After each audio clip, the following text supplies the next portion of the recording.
Back in 2016, we saw actively the Leave campaign ran a referendum campaign, and they promised the earth, like all those people who were like big thought leaders on vote leave, from Daniel Hannan, Boris Johnson, Michael Gove, all those big top thought leaders were all, we are going to leave the EU and it is going to be fantastic, basically telling people what they wanted to hear and promising the earth without an actual plan about how it was going to be achieved or what may be, the consequences. Because if we did this, no consequences at all whatsoever.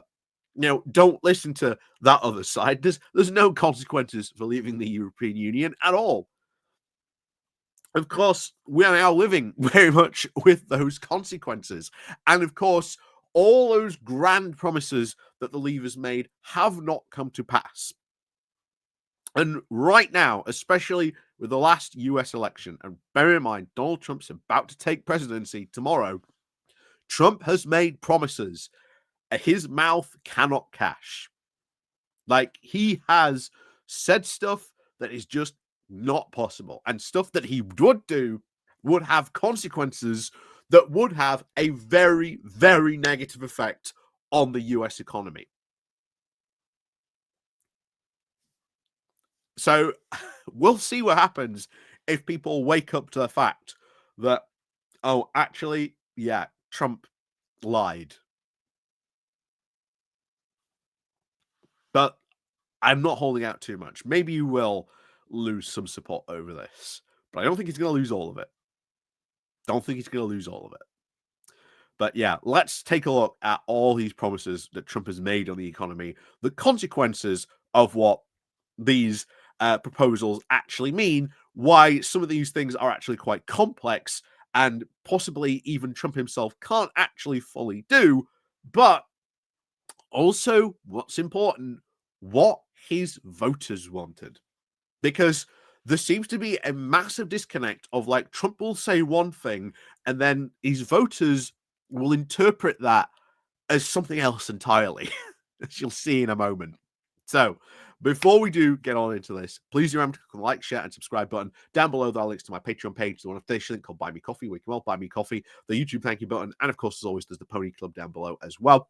So, as always, let's crack on then into this. Over on the BBC, has Trump promised too much on the US economy?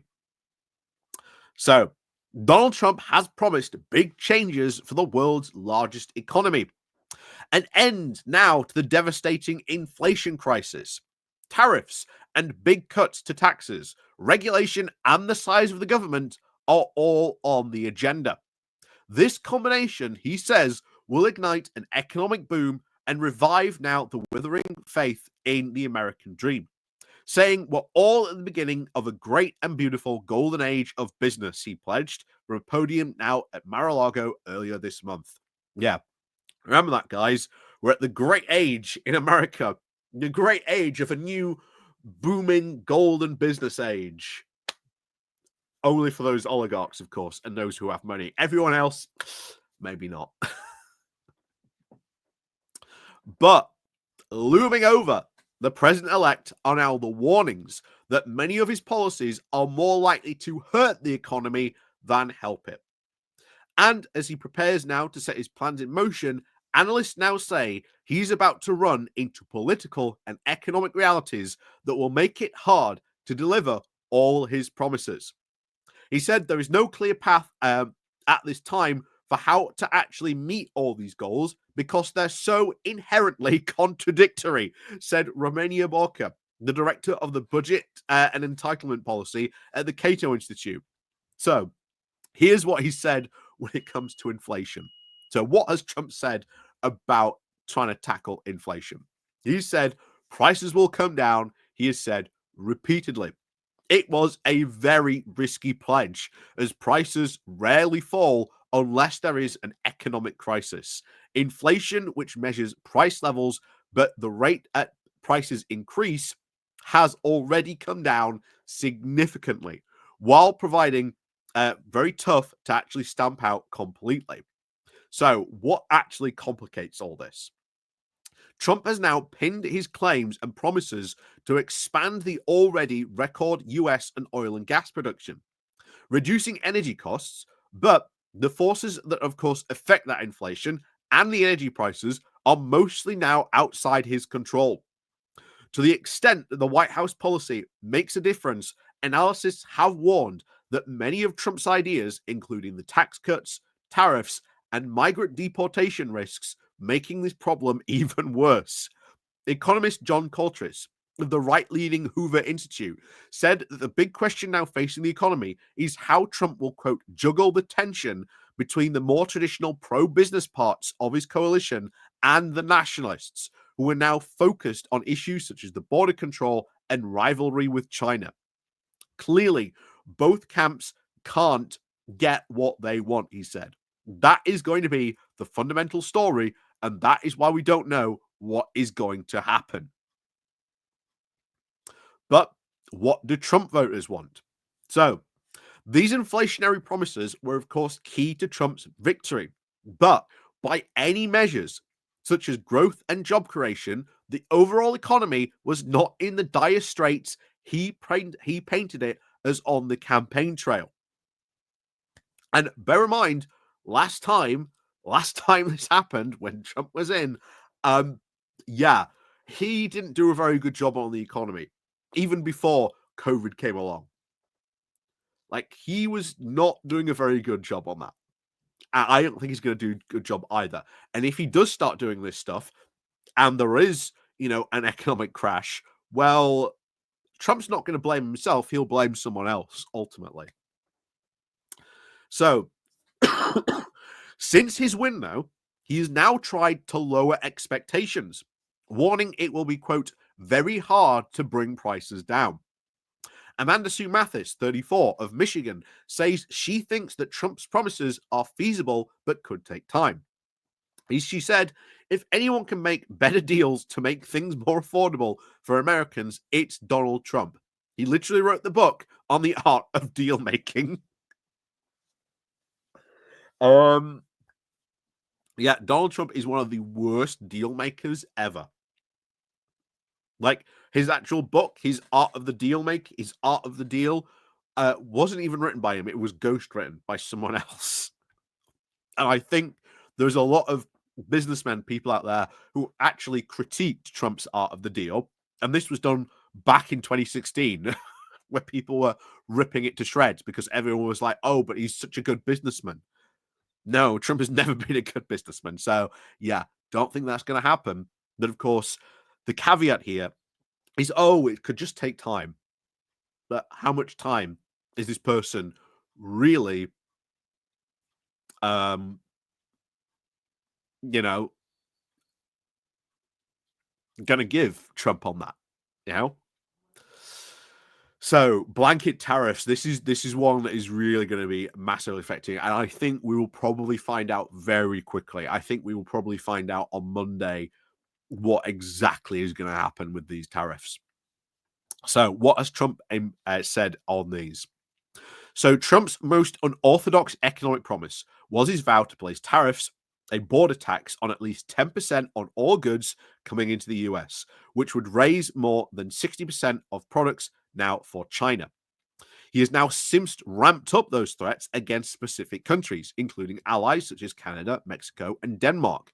And some of Trump's advisors have even suggested that tariffs are just negotiating tools for other issues, like border security, but he will ultimately settle for a more targeted or gradual approach. Again, this is what we heard last time that, oh, don't worry, Trump's not really going to put these tariffs on. Trump's really not going to do that. Just a negotiating tactic. Thing is, some of these things he's trying to, quote, negotiate for. This is whole, make outrageous demand, say, you want this, you want this, you want this, and then they will be forced to a negotiating table, and they will have to, or they will go hard to negotiate something which is like more of what you wanted, but less of what you stated. So you're saying your position is here, but you get this from them, but that's actually what you wanted all along. It's a very bad negotiating tactic, because someone might just turn around and just go, not just going to go negotiate that at all. You know? And never mind, that's what happened last time. So it is very likely we will see these tariffs. And once these tariffs do go up, they're very hard to bring down. The steel tariffs, Biden tried to bring down these steel tariffs, but he couldn't, because you cannot unilaterally just lower tariffs that quickly. There's a whole thing you've got to go through. You've got to like gradually reduce them. And it's really hard to sort of undo once you've done a tariff. So what complicates all this? So this debate has now raised speculation about how aggressive Trump will actually decide to be, given now the potential economic risks. Analysts have said that these tariffs are likely to lead to higher prices for Americans and pain now for companies hit by foreign retaliation. And unlike Trump's first term, any measures will arrive now at a delicate moment as long-running US economic expansion appears now to be in its final stages. Even if the toughest tariffs never actually materialize, the policy debate alone is now generating enough uncertainty that it could actually depress investment and reduce growth in the US by as much as 0.6% by mid 2025, according to Oxford economists. So, just the fact that Trump was talking about these tariffs has enough to actually affect the economy. And this is because America is like, it's the biggest economy in the world. Military. Trump will be the most powerful man in the world. On Monday, his words have consequences. This is why whenever Donald Trump says anything, you've got to wonder: is he actually serious about this, or is he just saying this because this is all part of a smoke and mirror strategy? Look at this, don't look at this type of thing.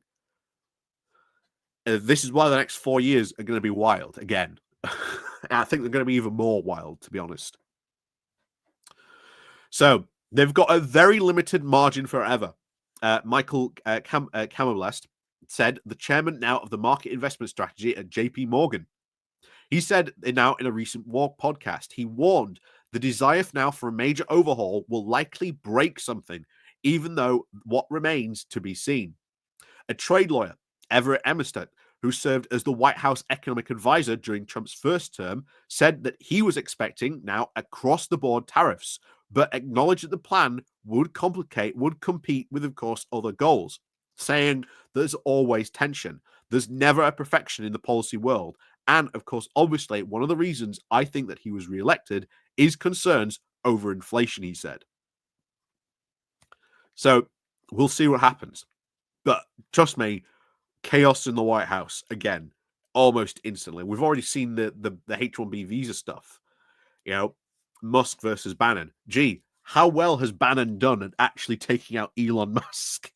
Well, we'll find out what badge Elon gets given, but I wouldn't be surprised if he does get a blue badge, or at least a blue pass, which pretty much means he can walk into the White House whenever he wants. So, what do Trump voters think about these tariffs? So, lifelong Republican Ben Meyer said he wanted the Trump to focus on the wider goal of reviving U.S. manufacturing rather than the tariffs. He said, "I feel like it's more a nostalgic. I feel it's more like a negotiation tactic than actual policy route." He said, "Nothing said." Not saying that he won't put tariffs on anything. I think he will, but I think that's going to be a more strategic of what exactly he puts tariffs on. I support that, and I feel like it's a good judgment, even though he's good enough to decide what to tariff. Here's the thing: in Trump's first term, more jobs went overseas under Trump than any other previous American government. Like, Trump did not revive American manufacturing, even though that's what he said he was going to do in his first term. He said he's going to do this in his second term as well. He didn't do it in his first term. In fact, more US jobs went overseas under him than Biden, than Obama. So yeah, I think Trump voters, once again, going to be very, very disappointed on that. So, lowering taxes and cutting spending. And this again is going to have big economic consequences on this. So, what has Trump promised? So, he has, of course, put forward a growth plan, lower taxes, less regulation, and a smaller government, which he says will unleash American business. Then, of course, what complicates it? Analysts say that cutting regulation might take longer than expected. And of course, Trump is widely now to accept to prioritize extending expiring tax cuts above cutting spending. Miss Boca of the Cato Institute said that she expected borrowing now to surge under the Trump administration and the rise now to add to inflationary pressures. In financial markets, those concerns have already helped to drive up the interest rates on government debt now in just recent weeks, she noted. So, yeah, you extend these tax cuts, which means the government's got to borrow more. Which recent US president drove up the borrowing rate of the US government and increased like their national debt, which Republicans are meant to be like the biggest hawks on, do? Oh, that's right. It was Donald Trump. He ballooned this. And no doubt this is going to balloon again. So, no doubt, of course, Trump will face some resistance to those from now inside his own party, worried about the already very high US debt. Boca said that extending now these tax cuts projected to more than 4.5 trillion to the US debt over the next decade, and they seemed all but certain. By contrast, Trump ruled much of the budget now off limits during his campaign when he promised to leave big programs such as Social Security unchanged. And so the so-called Department of Government Efficiency, led by Elon Musk and Vivek Ramaswamy, has also now publicly scaled back its ambitions. Gee, I wonder why. Doge is going to do absolutely nothing. Again, just look at this. That's where Trump came in. And look how high was before it went again. Now, yeah, there was obviously that big jump was COVID, but you can see the trajectory of where it was going. And there was already under Trump, you can see big leaps in it, even before you get to COVID.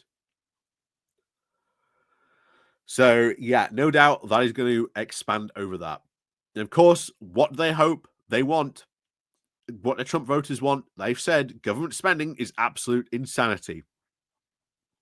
Are they going to get that? I don't think they will.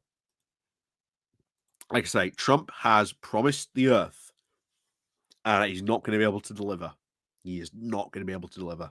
It is set in stone, pretty much. And all this is going to be unleashed on Monday. So, yeah, the next 4 years over in America, going to be wild. Going to be very, very wild. But it's going to have lots of consequences for stuff around the world. A lot of consequences. And I'm very worried now about what happens in Ukraine as well. Very worried because it really does seem that Trump looks like he's going to negotiate a deal and just completely cut out the Ukrainians, and that it's going to be done between Russia and the US, and that the Ukrainians aren't going to be at the table, and that they're going to be forced to accept whatever gets put on the table. That is worrying because that encourages so much more bad behavior, not only from Russia, but from other countries around the world. Very bad behavior indeed.